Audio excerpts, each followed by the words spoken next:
우리 시간 예배를 시작하면서 다 같이 사도신경으로 우리 신앙을 고백하겠습니다. 전능하사 천지를 만드신 하나님 아버지를 내가 믿사오며 그 외아들 우리 주 예수 그리스도를 믿사오니 이는 성령으로 잉태하사 동정녀 마리아에게 나시고 본디오 빌라도에게 고난을 받으사 십자가에 못 박혀 죽으시고 장사한 지 사흘 만에 죽은 자 가운데서 다시 살아나시며 하늘에 오르사 전능하신 하나님 우편에 앉아 계시다가 저희로서 산 자와 죽은 자를 심판하러 오시리라. 성령을 믿사오며 거룩한 공회와 성도가 서로 교통하는 것과 죄를 사하여 주시는 것과 몸이 다시 사는 것과 영원히 사는 것을 믿사옵나이다. 아멘. 우리 시간 다 같이 찬양하면서 예배를 시작했으면 좋겠습니다. 우리가 이 시간 함께 부를 찬양은 주 은혜임을입니다.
예배를 위해 잠시 기도했으면 좋겠습니다.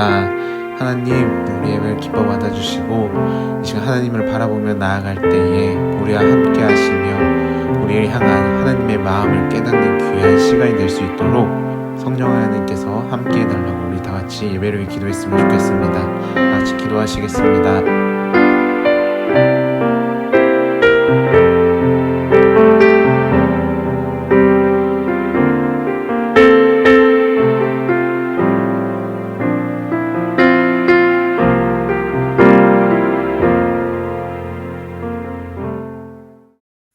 우리들의 선한 목자 되신 주님, 힘들고 우왕좌왕 혼란스러웠던 2020년을 안전하게 보호하시고 지켜주셔서 한 해 마무리하는 12월을 맞게 하심을 감사드립니다. 분주한 공부와 생활 가운데 주님을 소홀히 하였던 저희들의 연약함을 용서하시고 이 시간 우리들의 예배가 하나님께 진정으로 드려지는 시간이 되길 원합니다. 며칠 남지 않은 수능을 앞둔 고3들, 이 시간 특별히 기억하여 주옵소서.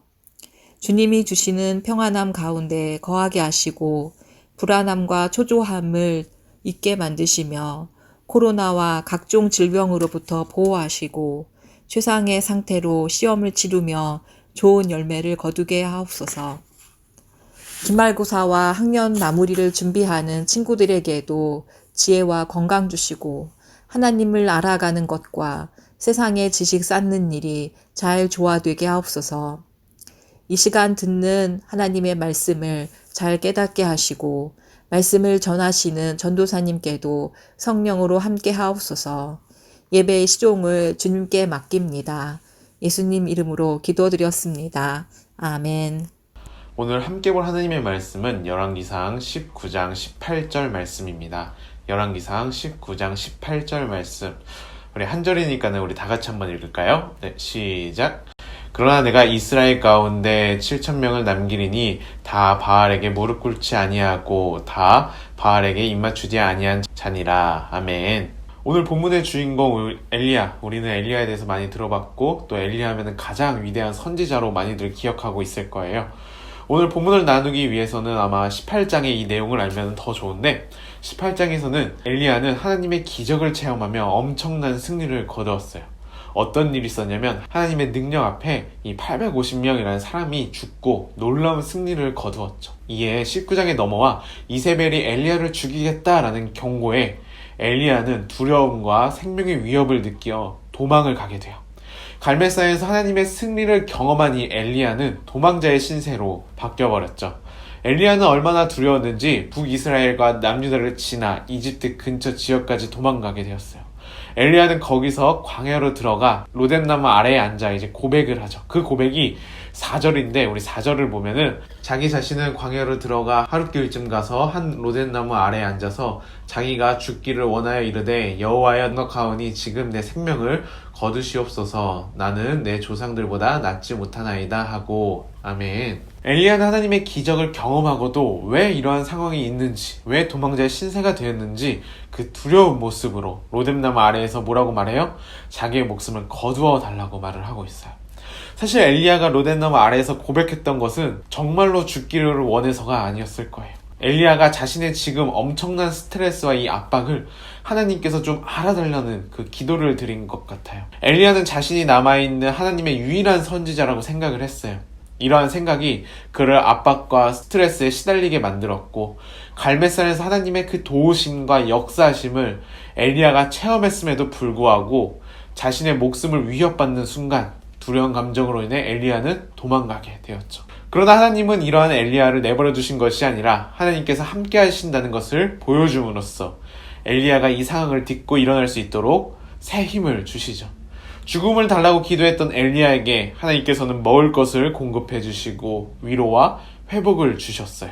엘리야는 하나님께서 주신 것을 먹고 40일 동안 어디로 가냐면 호렙산으로 갔어요. 그리고 그 동굴에서 하나님께서 엘리야에게 이렇게 말씀하시죠. 엘리야야, 어찌하여 내가 여기 있느냐? 이 질문에 엘리야는 다음과 같이 대답을 하는데 우리 10절 한번 같이 읽어볼까요? 네, 시작. 그가 대답하되 내가 만군의 하나님 여호와께 열심히 유별하오니 이는 이스라엘 자손이 주의 언약을 버리고 주의 제단을 헐며 칼로 주의 선지자들을 죽였사오며 오직 남았거늘 그들이 내 생명을 찾아 빼앗으려 하나이다. 아멘. 이 대답을 통해 엘리야는 자신의 상태가 어떤지 보여주고 있어요.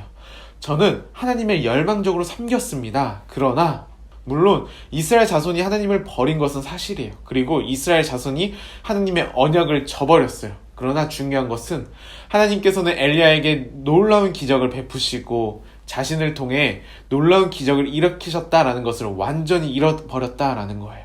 그래서 이스라엘 자손이 하나님 여호와의 언약을 저버리고 많은 선지자들이 죽음을 당해 자기 혼자만 남았고 자기도 죽을 위기다라고 이야기를 하고 있죠. 왠지 우리의 모습과 비슷한 것 같아요. 잊어버리죠. 하나님의 인도하심과 사랑을 잊어버려요. 우리가 앉아있는 이 자리까지, 이 순간까지 하나님께서는 우리를 보호해 주시고 인도해 주셨는데 내 앞에 어려움이 있을 때 어떻게 해요? 우리는 이전 것을 다 잊어버리고 그리고 무엇을 원해요? 눈앞에 보이는 기적을 원하죠. 하나님이 우리와 함께 하신 그 놀라운 상황들을 잊어버려요. 우리 상황 가운데 우리가 감당하지 못할 것 같은 상황이 찾아오면 우리를 인도해 주셨던 그 모든 것들을 다 잊어버리고 하나님께 불평불만만 내놓는 것이 우리의 모습이죠. 낙심하는 순간에 하나님을 원망하며 하나님 저만 나왔습니다. 위대한 선지자라고 불렸던 엘리야도 낙심했어요. 이 실망하고 낙심한 엘리야에게 하나님께서는 자신의 임재를 보여줄 테니 산 앞에 서라고 하세요. 엘리야가 여호와의 산 앞에 서자 크고 강한 바람이 산을 가르고 바위를 부셨어요. 그러나 그 가운데 하나님께서는 거하지 않았어요. 바람 후에 지진이 일어났지만 그 지진 가운데서도 하나님은 임하시지 않았어요. 후에 불이 일어났지만 불 가운데서도 하나님께서는 임하시지 않았죠. 이 모든 초자연적인 현상들이 지나간 후에 그때서야 하나님의 음성이 엘리야에게 들렸어요. 왜 하나님은 장엄하고 이 초자연적인 속에서 나타나지 않으셨을까요? 왜 하나님은 이 모든 것들이 다 지나가고 나서야 부드러운 음성으로 엘리야에게 다가갔던 것일까요? 그것은 바로 하나님은 이 장엄한 광경 속에서도 나타나실 수 있지만 조용하고 은밀한 곳에서도 역사하시기 때문이에요. 엘리야는 지금까지 신비한 상황 속에서 하나님을 만나고 있었어요. 죽은 아이가 살아나고 까마귀를 통해 공급하시고 이러한 모습 틈을 통해 하나님을 만났었죠. 문제에 직면한 엘리야에게 하나님의 사역은 항상 세상의 권력과 원수들을 무너뜨리고 파괴하는 것이 아니라는 것을 보여주신 거예요. 그래서 때로는 하나님의 사역이 이 세상의 권세와 사람에게 짓밟히는 것처럼 보이고 느낄 때가 있죠. 어쩔 때는 하나님께서 역사하지 않은 것처럼 느껴지기도 해요. 하나님께서 나를 이 땅에 홀로 남겨둔 것 같죠. 그러나 중요한 것은 하나님께서는 여전히 우리와 함께 하신다는 사실이에요. 우리가 원하는 방식으로 기적을 행하시지 않더라도 여전히 하나님은 우리와 함께 하시며 이 역사 가운데 지금 이 시간 가운데도 일하시고 계신다라는 거예요. 그리고 하나님은 똑같은 질문과 엘리야의 똑같은 대답으로 낙심하며 회복되지 않는 이 엘리야에게 하나님께서는 말씀하시는데 이 15절과 18절의 이 말씀을 요약하면 엘리야야 울음을 걷어내고 슬픔을 벗어나라. 해야 할 일이 많다. 함께 시작할 사람들이 있다. 그리고 가장 중요한 엘리야야 너는 혼자가 아니야 라고 말씀을 하세요. 하나님께서 말씀하신 이 엘리야의 회복의 절정은 우리 오늘 함께 읽었던 그 본문 18절인데 18절을 다시 한번 읽어볼까요? 네, 시작. 그러나 내가 이스라엘 가운데 7,000명을 남기리니 다 바알에게 무릎 꿇지 아니하고 다 바알에게 입맞추지 아니한 자니라. 아멘. 혼자 남았다고 생각한 엘리야에게 하나님께서는 말씀하신 것이 엘리야야 너는 혼자가 아니야 라는 거예요. 엘리야 주변에는 하나님께서 허락하신 많은 동역자들이 있다는 게 하나님의 메시지였죠. 엘리야가 잊고 있었고 깨닫지 못한 것이 있었지만 상황과 환경을 바라보며 좌절하고 낙심하고 잊고 있었지만 혼자가 아니었다라는 거예요. 오늘 말씀처럼 우리가 기억해야 될 것은 우리는 혼자가 아니라는 거예요. 내가 혼자라고 외롭다 느낄 때, 힘들고 어려운 일이 나에게 닥쳐와 고통 가운데 나 혼자라고 느낄 때, 우리 수험생들은 수능이 얼마 남지 않아 이 세상에 홀로 남겨탄 기분이 들 때, 상황과 환경으로 낙심하고 있을 때 오늘 메시지를 기억했으면 좋겠어요. 하나님은 여전히 우리와 함께 하신다는 것을, 그 하나님은 또한 우리 친구들을 홀로 내버려 두지 않으세요. 그 증거 중 하나가 바로 우리 다음 공동체이죠.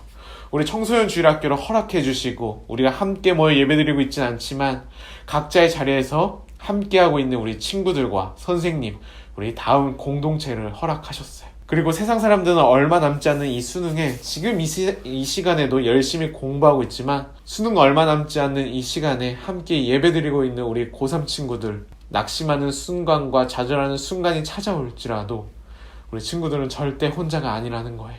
함께하고 있는 우리 다음 공동체가 있고 우리 친구들을 위해 항상 기도하고 있는 선생님이 계시고 또 월요일마다 모여서 우리 친구들을 위해 기도하고 있는 집사님, 권사님, 선생님들이 계시고 또 여러분들이 수능 보는 그 당일에도 목사님부터 사역자분들, 집사님, 권사님, 선생님들이 함께 우리 친구들을 위해 기도할 거예요. 수능장에 들어가면은 그 전날부터 내 마음속에는 붙잡을 수 없는 두려움과 걱정과 염려가 생길 거예요. 내가 가보지 못한 길이고 내가 처음 걸어가는 길이고 우리 친구들이 살아왔던 삶의 무게 중에 가장 무겁고 높은 산이 내 앞에서 나를 짓누르고 나를 가로막고 있는 듯한 느낌이 들 거예요. 우리 시편 34편에 보면은 내가 주님을 간절히 찾았더니 주께서 나에게 응답하시고 내 모든 두려움에서 나를 건지셨다라는 말씀이 있어요. 주님을 간절히 찾았더니 나에게 응답하시고 내 모든 두려움에서 나를 건지셨다라는 이 고백이 성경 말씀으로 끝나는 것이 아니라 우리 친구들의 고백이, 우리 친구들의 삶의 고백이 되었으면 좋겠어요. 그리고 그 주님께서는 어제도, 오늘도, 내일도, 수능 당일도 뿐만 아니라 우리 친구들의 앞길에도 항상 함께 하실 거예요. 그리고 말씀하실 거예요. 너는 혼자가 아니다. 두렵고 떨리는 그 수능 중에서도 알 수 없는 미래를 향해 한 걸음 한 걸음 발을 디딜 때에도 우리 옆에 있는 다음 친구들이 서로서로 기도해주고 응원해주고 같이 걸어가 줄 거예요. 그리고 그 누구보다도 우리 주님께서 함께 친구들을 응원해주시고 함께 걸어주시고 지쳐 쓰러질 때 새 힘을 주시며 두려울 때나 어떠한 상황 속에서도 건져주시고 주님의 길로 인도해 주실 거예요. 어떠한 상황 가운데서도 우리와 함께 하시는 우리 하나님을 바라보고 나아가는 친구들이 되길 소망합니다. 우리 시간 다 같이 말씀을 생각하면서 우리 찬양했으면 좋겠습니다. 앞에서 불렀던 찬양이죠. 우리 주 은혜임을입니다.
우리 시간은 수험생 친구들 위해 잠시 기도하는 시간을 가졌으면 좋겠습니다. 우리가 매년마다 수험생 친구들을 위해 함께 앞에 나와서 기도하는 시간을 가졌는데 이번에는 각자의 자리에서 우리 고3 형 누나들을 위해 함께 기도했으면 좋겠습니다. 하나님이 주신 꿈과 비전을 가지고 수많은 시간을 공부하며 달려왔던 그 노력을 몇 시간 만에 모든 걸 쏟아내야 한다는 부담감과 걱정에 힘들어하고 있는 우리 친구들에게 하나님께서 찾아가 주셔서 그의 마음을 위로하여 주시고 격려하여 주시고 끝까지 그 준비해온 그 길을 잘 걸어 나아갈 수 있도록 하나님께서 함께 해달라고, 그리고 앞에 나와 있는 기도 제목을 가지고 우리 함께 기도했으면 좋겠습니다. 다 같이 기도하시겠습니다.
우리의 유일한 소망 되시는 하나님 아버지, 우리 사랑하는 고3 친구들이 이제 수능을 앞두고 있습니다. 지금까지 공부한 것을, 지금까지 노력한 것을 단 하루 만에 쏟아내어야 한다는 부담감을 가지고 시험장에 들어갑니다. 우리의 인생이고 우리가 살아가는 인생이지만, 또한 우리가 알지 못하는 인생이지만 하나님께서는 알고 계십니다.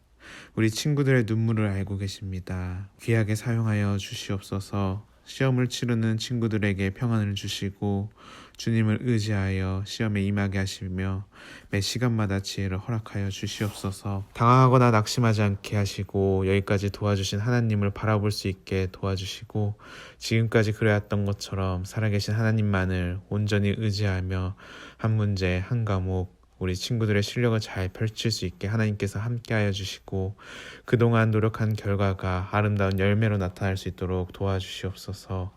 대학 입시라는 문을 통해 하나님을 더욱 바라보게 하시고 또한 하나님께서 주신 달란트를 깨닫기 원합니다. 오직 하나님만 바라보며 거룩한 비전을 가졌던 요셉과 성경의 수많은 인물들처럼 이 민족과 시대를 섬기는 하나님의 사람들로 준비되게 하여 주시옵소서. 하나님께서 언제나 어디서나 항상 우리 친구들과 함께하여 주시고 보호하여 주시고 동행하실 줄 믿사오며 이 모든 말씀 예수님의 이름으로 기도드립니다. 아멘. 이 시간 우리 주의동문으로 예배를 마치겠습니다. 하늘에 계신 우리 아버지여, 이름이 거룩히 여김을 받으시오며 나라의 임하옵시며 뜻이 하늘에서 이루어진 것 같이 땅에서도 이루어지이다. 오늘날 우리에게 일용할 양식을 주옵시고 우리가 우리에게 죄 지은 자를 사하여 준 것 같이 우리의 죄를 사하여 주시옵고 우리를 시험에 들게 하지 마시옵고 다만 악에서 구하옵소서.